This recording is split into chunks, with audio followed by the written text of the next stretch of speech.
Henry IV, Part 1 is a history play by William Shakespeare, believed to have been written no later than 1597. It is the second play in Shakespeare's tetralogy dealing with the successive reigns of Richard II. Henry IV, two plays, including Henry IV, Part 2, and Henry V. Henry IV, Part 1 depicts a span of history that begins with Hotspur's battle at Homildon in Northumberland against Douglas late in 1402, and ends with the defeat of the rebels at Shrewsbury in the middle of 1403.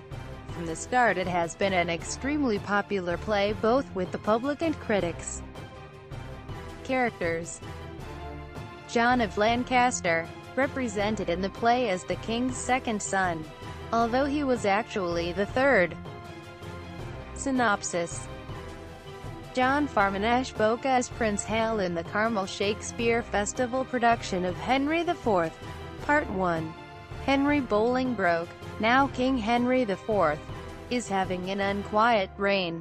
His personal disquiet at the usurpation of his predecessor Richard II would be solved by a crusade to the Holy Land, but broils on his borders with Scotland and Wales prevent that. Moreover, he is increasingly at odds with the Percy family, who helped him to his throne, and Edmund Mortimer, the Earl of March, Richard II's chosen heir. Adding to King Henry's troubles is the behavior of his son and heir, the Prince of Wales. Hal, the future Henry V, has forsaken the royal court to waste his time in taverns with low companions. This makes him an object of scorn to the nobles and calls into question his royal worthiness. Hal's chief friend and foil in living the low life is Sir John Falstaff. Fat, old, drunk, and corrupt as he is, he has a charisma and a zest for life that captivates the prince. The play features three groups of characters that interact slightly at first, and then come together in the Battle of Shrewsbury, where the success of the rebellion will be decided. First there is King Henry himself and his immediate council. He is the engine of the play, but usually in the background. Next there is the group of rebels, energetically embodied in Henry Percy, Hotspur, and including his father, the Earl of Northumberland, and led by his uncle Thomas Percy, Earl of Worcester, the Scottish Earl of Douglas. Edmund Mortimer and the Welshman Owen Glendower also join.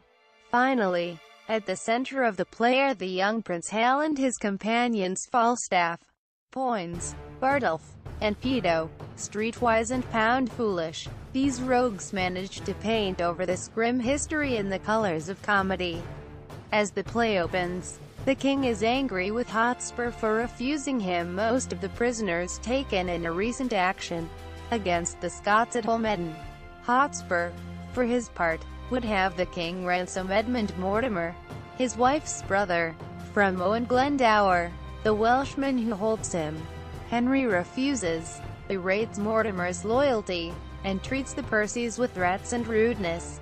Stung and alarmed by Henry's dangerous and peremptory way with them, they proceed to make common cause with the Welsh and Scots, intending to depose this ingrate and cankered Bolingbroke.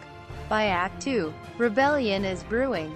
Meanwhile, Henry's son Hal is joking, drinking, and thieving with Falstaff and his associates. He likes Falstaff but makes no pretense at being like him.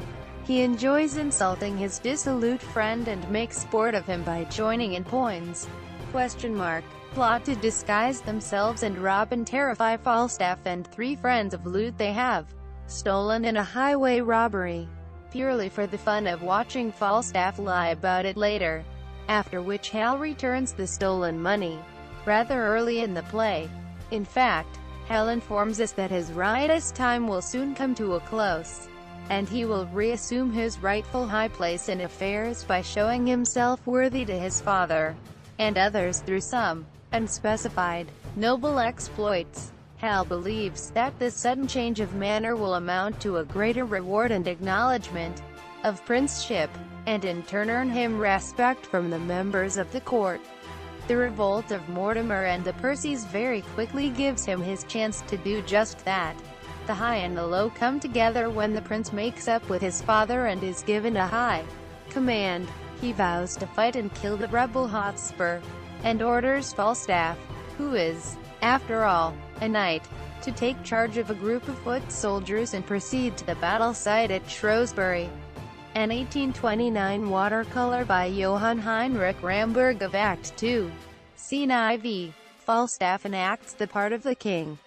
The battle is crucial because if the rebels even achieve a standoff, their cause gains greatly, as they have other powers awaiting under Northumberland, Glendower, Mortimer, and the Archbishop of York. Henry needs a decisive victory here. He outnumbers the rebels, but Hotspur, with the wild hope of despair, leads his troops into battle. The day wears on, the issue still in doubt. The king harried by the wild Scott Douglas. When Prince Hal and Hotspur, the two Harrys that cannot share one land, meet, finally they will fight, for glory, for their lives, and for the kingdom. No longer a tavern brawler but a warrior, the future king prevails, ultimately killing Hotspur in single combat. On the way to this climax, we are treated to Falstaff, who has misused the king's press damnably. The second edition of Raphael Holinshed's Chronicles of England, Scotland, and Ireland, printed in 1587. The play ends at Shrewsbury. After the battle, the death of Hotspur has taken the heart out of the rebels. But the war goes on. Now the king's forces must deal with the Archbishop of York, who has joined with Northumberland, and with the forces of Mortimer and Glendower. This unsettled ending sets the stage for Henry IV. Part 2. Date and text.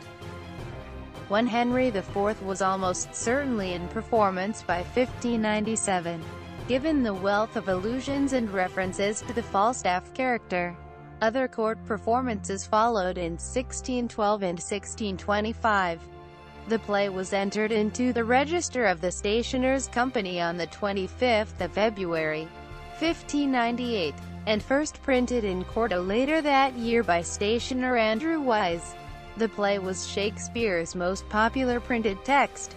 New editions appeared in 1599, 1604, 1608, 1613, 1622, 1632, 1639, and 1692. The Deering Manuscript. The Deering Manuscript, the earliest extant manuscript text of any Shakespearean play. Criticism and analysis. Rise from the ground like feathered Mercury, and vaulted with such ease into his seat, as if an angel dropped down from the clouds, to turn and wind a fiery Pegasus, and witch the world with noble horsemanship. Act 4. Scene I. Hal's Transformation. William Blake, 1809. Themes and interpretations. At its first publication in 1597 or 1598, the play was titled The History of Henry IV, and its title page advertised only the presence of Henry Percy in the comics or John Falstaff. Prince Hal was not mentioned. Indeed, throughout most of the play's performance history, Hal was staged as a secondary figure, and the stars of the stage, beginning with James Quinn and David Garrick, often preferred to play Hotspur. It was only in the 20th century that readers and performers began to see the central interest as the coming-of-age story of Hal, who is now seen as the starring role. In the coming-of-age interpretation, Hal's acquaintance with Falstaff and the tavern lowlife humanizes him and provides him with a more complete view of life. The low proportion of scenes featuring the title character, the king, has also been noted, with some authors suggesting that the play contrasts the authority of Henry IV and his struggle to stay in control of the situation with the chaotic forces of the rebels and Falstaff. Oldcastle controversy. Henry IV, Part 1 caused controversy on its first performances in 1597, because the comic character now known as Falstaff was originally named Oldcastle, and was based on John Oldcastle, a famous proto-Protestant martyr with powerful living descendants in England.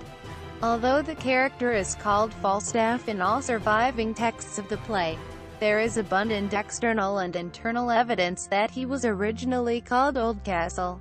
The change of names is mentioned in 17th-century works by Richard James, Epistle to Sir Harry Bourchier, c. 1625, and Thomas Fuller, Worthies of England, 1662. It is also indicated in details in the early texts of Shakespeare's plays. In the quarto text of Henry IV, Part 2, one of Falstaff's speech prefixes in Act 1, Scene is mistakenly left uncorrected, old, instead of false. Quote, in 3e. 25-6 of the same play, Falstaff is said to have been page to Thomas Mowbray, Duke of Norfolk, which was true of the historical Oldcastle. In Henry IV, Part 1, i.e.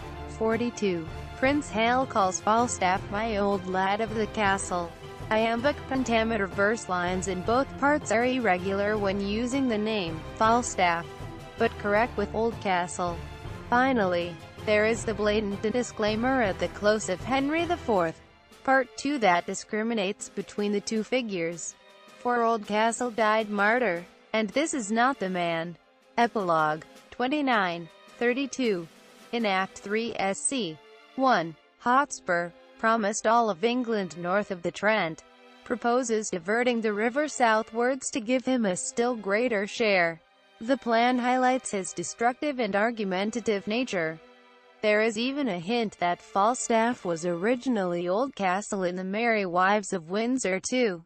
When the first folio and quarto texts of that play are compared, it appears that the joke in v. 85-90 is that Oldcastle, Falstaff incriminates himself by calling out the first letter of his name, O, when his fingertips are singed with candles. Which of course works for Oldcastle, but not Falstaff. There is also the castle reference in IV. v. 6 of the same play. The name change and the epilogue disclaimer were required. It is generally thought, because of political pressure, the historical Oldcastle was not only a Protestant martyr, but a nobleman with powerful living descendants in Elizabethan England. These were the Lords Cobham. William Brooke, 10th Baron Cobham, died the 6th of March 1597, was Warden of the Cinque Ports, Knight of the Order of the Garter, and member of the Privy Council. His son Henry Brooke, 11th Baron Cobham, was granted the paternal post of Warden of the Cinque Ports upon his father's death, and made a Knight of the Order of the Garter in 1599. Even more so, Frances Brooke, the 10th Baron's wife and 11th Baron's mother, was a close personal favorite of Her Majesty Queen Elizabeth I. The elder Lord Cobham even had a strong negative impact upon the lives of Shakespeare and his contemporaries in the theatre. The company of actors formed by Shakespeare, Richard Burbage, Will Kemp and the others in 1594 enjoyed the patronage of Henry Carey, first Lord Hunsdon, then serving as Lord Chamberlain. They were, famously, the Lord Chamberlain's men. When Carey died on the 22nd of July 1596, the post of Lord Chamberlain was given to William Brooke.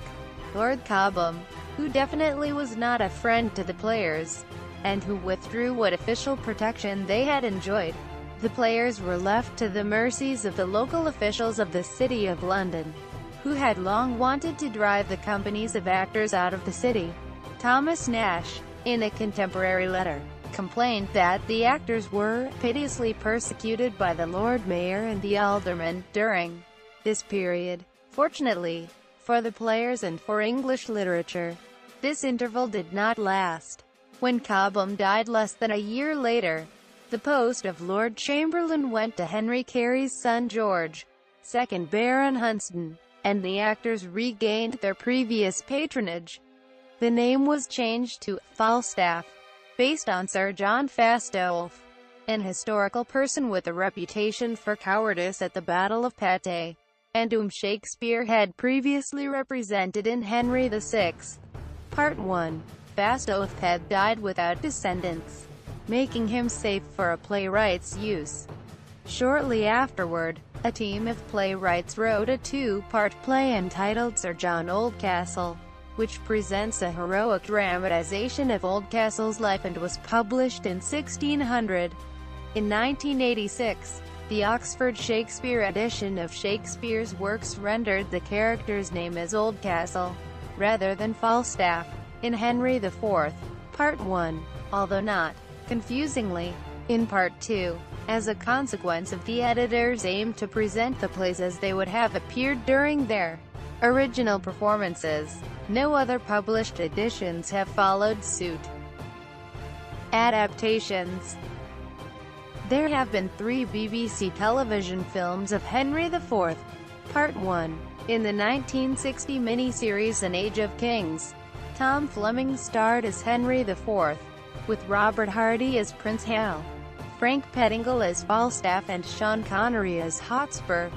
Orson Welles' Chimes at Midnight compiles the 2 Henry IV plays into a single, condensed storyline, while adding a handful of scenes from Henry V and dialogue from Richard II and the Merry Wives of Windsor. The film stars Welles himself as Falstaff, John Gielgud as King Henry, Keith Baxter as Hal, Margaret Rutherford as Mistress Quickly and Norman Rodway as Hotspur. BBC Television's 1995 Henry IV also combines the 2 parts into one adaptation. Ronald Pickup played the King, David Calder Falstaff, Jonathan Firth Hale and Rufus Sewell Hotspur. Adapted scenes and flashback from Henry IV are included in the 1989 film version of Henry V, with Robbie Coltrane portraying Sir John Falstaff and Kenneth Branagh playing the young Prince Hal. The 2016 app Cycle of Kings features the entire play Henry IV, Part 1 in interactive form, as well as a modern English translation.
At the usurpation of his predecessor Richard II would be solved by a crusade to the Holy Land, but broils on his borders with Scotland and Wales prevent that.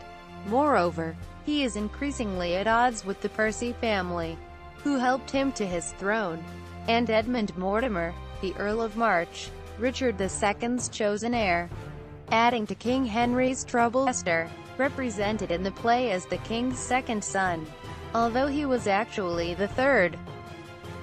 Synopsis.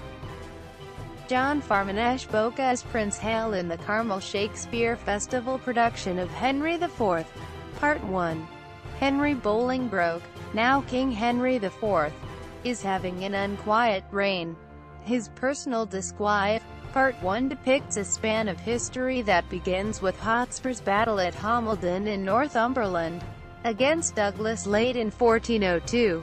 and ends with the defeat of the rebels at Shrewsbury in the middle of 1403. From the start it has been an extremely popular play both with the public and critics. Characters: John of Lancaster. Henry IV, Part 1 is a history play by William Shakespeare, believed to have been written no later than 1597. It is the second play in Shakespeare's tetralogy dealing with the successive reigns of Richard II. Henry IV, 2 plays, including Henry IV, Part 2, and Henry V. Henry IV is the behavior of his son and heir, the Prince of Wales. Hal, the future Henry V, has forsaken the royal court to waste his time in taverns with low companions. This makes him an object of scorn to the nobles and calls into question his royal worthiness. Hal's chief friend and foil in living the low life is Sir John Falstaff. Fat,